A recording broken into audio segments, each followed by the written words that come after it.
बहुत कहता कि बाबा हर गौरी के ला हरे लला नमा ये बाबा सुमिरा नमा करी तोहार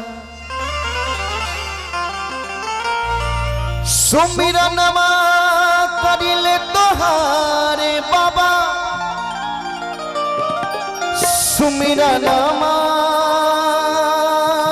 करी तोहार। एक बार चाहब कि भगवान के नाम पे सब केहू के हाथ उठे के चाहिए।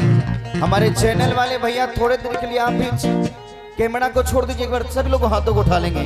सब लोग हाथों को उठा के मीठी मीठी ताली बजा के ताली के साथ गौरी के गौरी के गौरी के ला लनवाए बाबा सुमिरा नवा करी तोहार गौरी के लनवाए बाबा सुमिरा नवा करी तोहार सुमिरा नवा करिले तोहार बाबा सुमिरा नवा करी तोहार सुमिरा नवा करी तोहार सुमिरा नवा करी तोहार। बोलिए गणेश भगवान की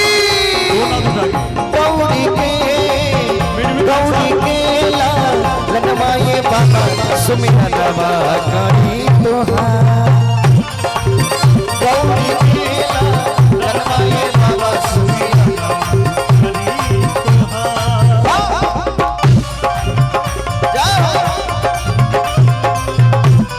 क्या बात है।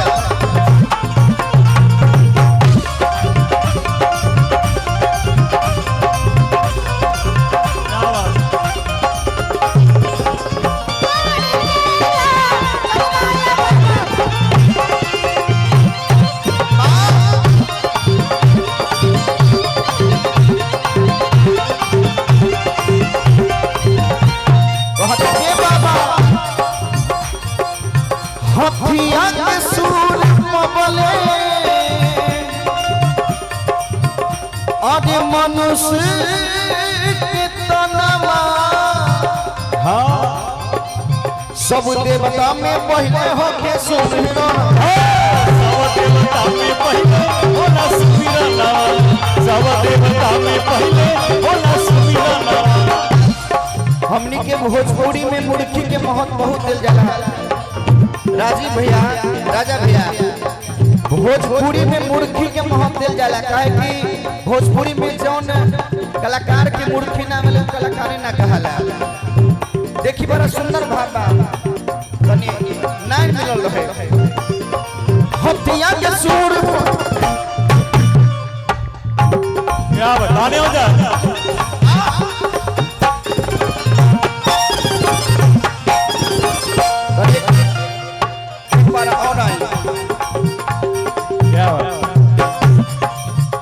हरे हथिया के सूर पबल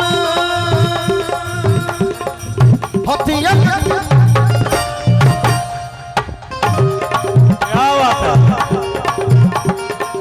हथिया के सूर पबल मनुष्य के तनमा सब देवता में पहले हो के सुमिरा सब देवता में पहले होला सुमिरा नवा सब देवता में पहले होला सुमिरा नवा। कहता कि बाबा अरे मौसके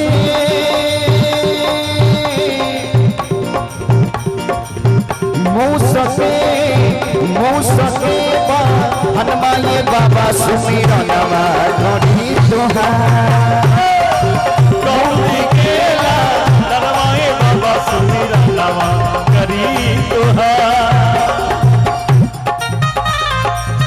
बाबा बोले काली मैया की जय जय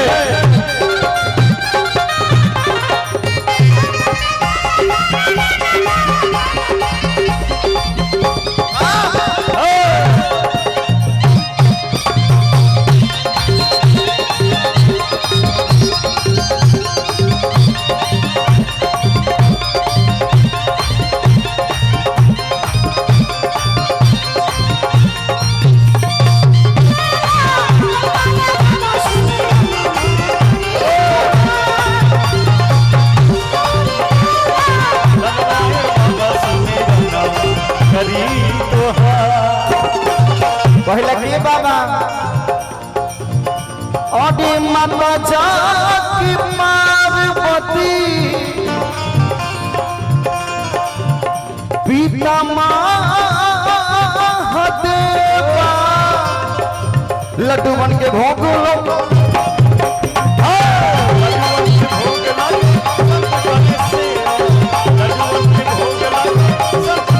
माता जाकी पार्वती पिता महादेवा लड्डू बन के भोग लगे संत करे से लड्डू बन के भोग लगे संत करे सेवा लड्डू बन के भोग लगे संत करे सेवा अरे मौसके